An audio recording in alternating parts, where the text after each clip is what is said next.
தம்பி உங்கள்கிட்ட கொஞ்சம் தனியாக பேசணும்பா. நீங்கள் ஆஃபீஸில் வந்து கேட்கும்போது என்னால் சொல்ல முடியல, கொஞ்சம் தயக்கமாக இருந்தது. எனக்கு தெரிஞ்சதை சொல்கிறேன். உங்கள் அப்பா ஃபைலை எடுத்தாரா இல்லையான்னு எனக்கு தெரியாது. ஆனால் ஆஃபீஸர் ஏதோ கொடுத்தாருனோ அதை எங்கேயோ மறதியில் வச்சுட்டேன்னு புலம்பிக்கிட்டு இருந்தேன். என்னப்பா ஒரு மாதிரியாக இருக்க? இல்லை சாரு, பணம் எங்கே? பணமா? என்ன பணம்? இல்லைல்லப்பா, நான் ஏதோ வளர்றேன். இல்லை பணம்னு ஏதோ சொன்னீங்க. ஒன்றும் இல்லை, நான் கொஞ்சம் டீட்டெயிலாக கேட்க ஆரம்பிச்சதும் அவர் மழுப்ப ஆரம்பிச்சிட்டார். எங்கள் ஆஃபீஸர் போய் பார்த்தீங்கன்னா ஏதாவது கிளாரிட்டி கிடைக்கும். பெரிய பேக் எதுவும் பணம் ஏதாவது எடுத்துட்டு வந்தாரா?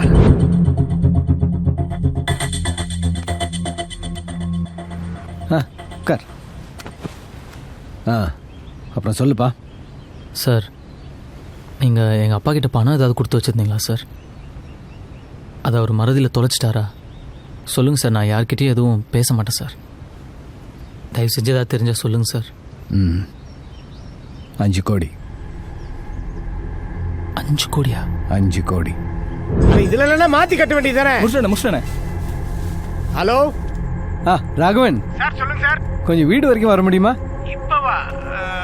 இப்போ உங்கள் வீட்டுக்கா சார்? ஆமாம். ஒரு ½ அன் வந்துட்டுங்களா சார்? எனக்கு நீங்கள் ஒரு ஹெல்ப் பண்ணணும். சொல்லுங்க சார். இந்த பேக்கை கொஞ்ச நாள் பத்திரமா வச்சிருக்கணும். சரிங்க சார். இந்த பேக்கில் 5 CR இருக்கு. நான் கேட்கும்போது கொடுத்தா போதும். சார், 5 கோடி ரூபாய் இவ்வளோ பெரிய பணம் என்கிட்ட போய். புரியுது, நீங்கள் நியாயமான ஆள். உங்களை மாதிரி என்னால் இருக்க முடியாது. உங்களுக்கு இது செட் ஆகாது. ஆனால் நாளைக்கு எனக்கு CBI ரெய்டு வரதா இன்ஃபர்மேஷன் வந்திருக்கு. இந்த நேரத்தில் நான் யாரையும் நம்ப முடியாது. அது வரைக்கும் நீங்கள் வச்சுருந்தா போதும். அதுக்கு இல்லை சார். ப்ளீஸ் ராகவன் சார், இந்த உதவியை நீங்கள் பண்ணலன்னா என்னை அரெஸ்ட் பண்ணுவாங்க. என் மான மரியாதை எல்லாம் போயிடும். பொண்டாட்டி பிள்ளையெல்லாம் நடு ரோட்டில் நிற்கிற மாதிரி ஆகிடும். ப்ளீஸ் ராகவன். சரி சார். 6 மாதம் கழிச்சு திருப்பி கேட்டா பணம் எங்க? சார், அது வந்து என்ன ராகவன்? பணம் எங்கே வச்சேன்னு தெரியல சார். என்னது எங்கே வச்சேன்னு தெரியலையா? இல்லை சார், அது இல்லை சார். எங்கேயோ வச்சு மறந்துட்டேன் சார் நான். ராகவன் சார், இந்த மாதிரி குண்டூசி, பேனா, பர்ஸு இப்படி மறந்து இருக்கலாம். ஆனால் முழுசா 5 கோடி ரூபா பணம் மறந்துருச்சுன்னா சார், அது எனக்கு ஒன்றுமே புரியல சார். எனக்கும் தான். நான் உங்ககிட்ட கொடுத்தது கருப்பணம். அதை நான் உங்ககிட்ட கொடுத்தேங்கிறதுக்கு சாட்சி இல்லை. அதை நீங்கள் இப்போ மறதியில் தொலைச்சிட்டேங்கிறதுக்கும் சாட்சி இல்லை, இல்லையா?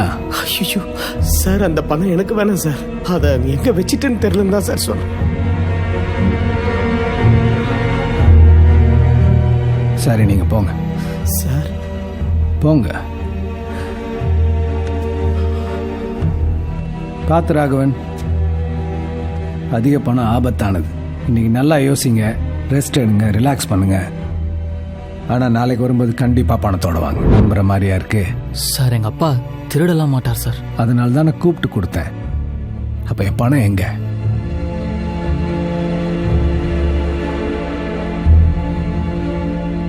அப்போ எங்கள் அப்பா தொலைச்சதா சொன்ன அந்த ஃபைலு?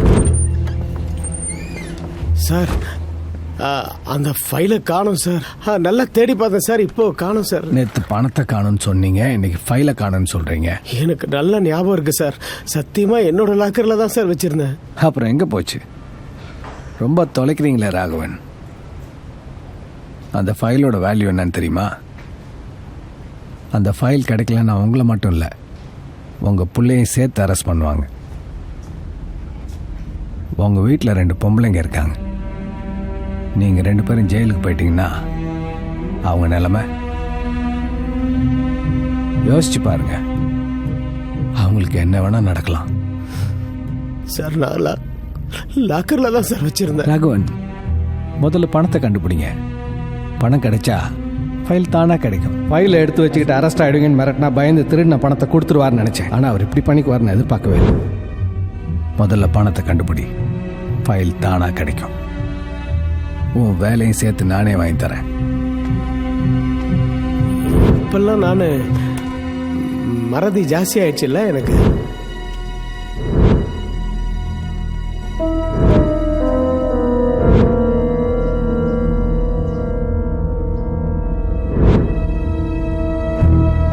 எனக்கு எப்படி தெரியும்?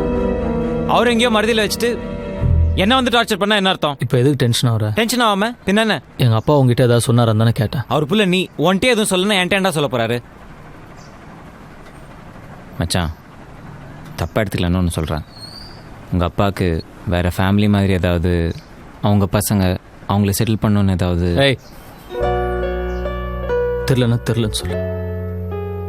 அதை விட்டு தேவையில்லாம் பேச வேறு மாதிரி ஆகிடும். நீங்கள் தான் அந்த ஃபைலை விற்று 50 கோடி ரூபா பணம் பண்ணிட்டீங்களே, நாளைக்கு அந்த பையன் பணத்தோடு வந்து நின்னான்னா அந்த பணம் என்னாச்சு? நீ மண்டையை உறுத்திக்கிட்டே இருக்கியா? ஒருவேளை அந்த பணத்தோடு அவன் வந்துட்டானா அப்போ பார்ப்போம். கேட்குறேன்னு தப்பா நினைக்காத. அன்னைக்கு அவங்க அப்பா வந்து பணம் பற்றி கேட்டார், இன்னைக்கு தமிழோ வந்து கேட்குறாரு. என்ன நடக்குது அரவிந்த்? நீங்கள் ஏதாவது ஒரு வகையில் இதில் இன்வால்வ்டா? நானே கடுப்பில் இருக்கேன். சாம்போ தனியாக விடு. என்ன கடுப்பு உனக்கு? தனியாக விடுன்னு சொல்கிறேன்ல, அதெல்லாம் சொல்ல முடியாது. ஏன் என்கிட்ட சொல்ல முடியாது? முடியாதுன்னா முடியாது. அதான் ஏன் முடியாதுன்னு கேட்குறேன். அப்படி என்ன சொல்ல முடியாத விஷயம்? ஏதோ இருக்கிறதுனால தான் நான் மறைக்கிறேன். ஆமாண்டி, ஒன்றெலாம் சொல்ல முடியாது. எல்லாத்தையும் போய் அப்படியே எக்ஸ் பாய் ஃப்ரெண்டை சொல்லுவேன். ஒன்றெலாம் எதுக்கு சொல்லணும்? எக்ஸ் பாய் ஃப்ரெண்டா? ஏய், அடிக்காதடி. தமிழும் எக்ஸ் பாய் ஃப்ரெண்ட் தானே. உனக்கு எப்படி தெரியும்? உனக்கு எப்படி தெரியும்னு கேட்டேன். ஏய், பார்த்தேன்டி, எல்லாத்தையும் பார்த்தேன்.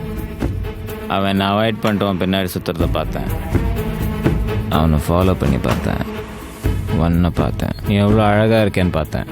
லைஃப்பில் எல்லாமே என்னை விட அவனுக்கு ஏன் பெட்டராக கிடைக்கணும்னு பார்த்தேன். ஆனால் நான் அவங்க நடுவில் வரலப்பா, நீங்களாக தான் பிரிச்சிங்க. அப்புறம் நான் அவனை எடுத்துக்கூடாதுன்னு நினச்சேன்.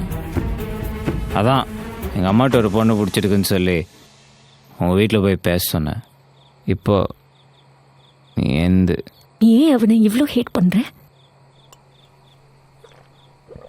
அப்போ அவங்க அப்பா பணம் நான் தாண்டி எடுத்தேன். அந்த பணம் என்கிட்ட தான் இருக்கு. இப்போ என்ன பண்ணோம் அதுக்கு? டேய், இதுல 5 கோடி ரூபாய் பணம் இருக்கு. 5 கோடியா? என்ன மாமா, ஏது இந்த பணம்? இது என் ஆபீசர் தப்பான வழியில சம்பாரிச்ச பணமா. யாரோ இன்ஃபர்மேஷன் கொடுத்து நாளைக்கு அவர் வீட்டுக்கு ரைடு வர போறாங்களா, அதனால இந்த பணத்தை என்கிட்ட கொடுத்து பத்திரமா கொஞ்ச நாளைக்கு வச்சுக்கன்னு சொன்னாரு. மாமா, ஏதாவது பிரச்சனை வந்துரு போகுது மாமா? அதெல்லாம் ஒரு பிரச்சனையும் வராது. சரி, இது ஏன் இங்க எடுத்துட்டு வந்தீங்க? நான் இருக்கிறதோ குவார்டர்ஸ்ல, அங்க இதை எடுத்துட்டு போக முடியுமா? அது இல்லாம போன வாரம் தான் பக்கத்து வீட்டுல நகை திருடு போயிடுச்சு. அதனால தான் சேஃபா இருக்கட்டும் போய் இங்க கொண்டு வந்தேன். ஆபீசர் கேட்ட உடனே நான் உங்ககிட்ட இருந்து திருப்பி வாங்கிக்கிறேன், போய் பத்திரமா எடுத்து போய் உள்ள வை. ஓகே மாமா, ஆனா அம்மாட்ட எதுவும் சொல்லிடாதீங்க. கருப்பு பணம் ரைட்னா அம்மா பயந்துரும். நான் சொல்ல மாட்டேன். அதே மாதிரி நீயும் தமிழ் கிட்ட உங்க அத்தை கிட்ட எல்லாம் எதுவும் சொல்லாது. 1008 கேள்வி கேட்பாங்க. அதுவும் இந்த தமிழ் இருக்கானே, பிசினஸ்ல யூஸ் பண்ணிட்டு பணத்தை நான் திருப்பி கொடுத்தலாம் தான் நினைச்சேன். ஆனா அதுக்குள்ள அவர் வந்து பணத்தை திருப்பி கேட்பான்னு எதிர்பார்க்கல.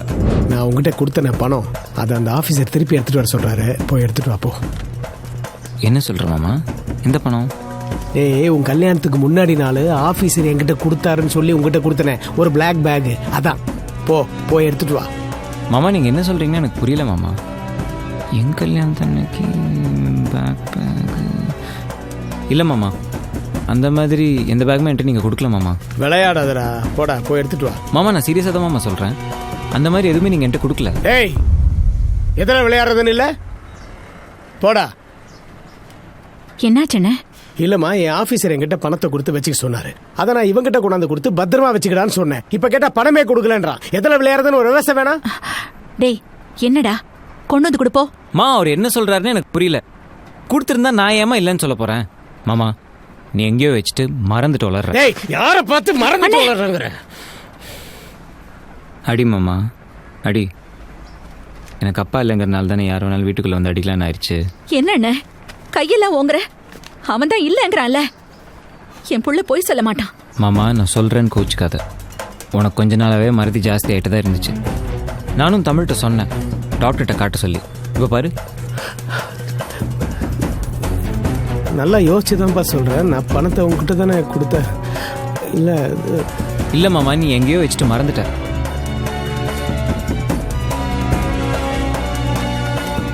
அதோட அந்த பிரச்சனை முடிஞ்சிடும்னு பார்த்தேன். ஆனால் அடுத்த நாள் தமிழோட வந்து நின்னாரு. தமிழுக்கும் எல்லாம் தெரிஞ்சிருக்குமோன்னு நினைச்சேன். ஆனால் அவர் அவன்கிட்ட எதுவுமே சொல்ல போல. டேய் அரவிந்த், ப்ளீஸ்டா, எடுத்திருந்தா கொடுத்துட்றா. வேற எதுக்காகவும் இல்லைடா. எனக்கு நானே பைத்தியமாயிட்டோன்னு பயமா இருக்குடா. ஏன் மாமா இப்படி பண்ற? இல்லாத பணத்தை நான் எப்படி கொடுப்பேன்? செத்துட்டான்னு கொஞ்ச நாள் பணத்தை வெளியெடுக்காமல் இருந்தேன். இப்போ தான் பிஸ்னஸில் இருக்கலான்னு பார்த்தா அதுக்குள்ளேயும் வந்து கேட்டு போகிறான். இவனுங்களுக்காக நான் வெயிட் பண்ணிகிட்டே இருக்க முடியுமா? மனுஷனே இல்ல. போடி. அவனை கஷ்டப்பட்டு சம்பாரிச்ச காசா? எவனோர்த்தனோட திட்டு காசு தானே? I'm ashamed of you. ஏய் எங்கடி போற? என்னடி உனக்கு?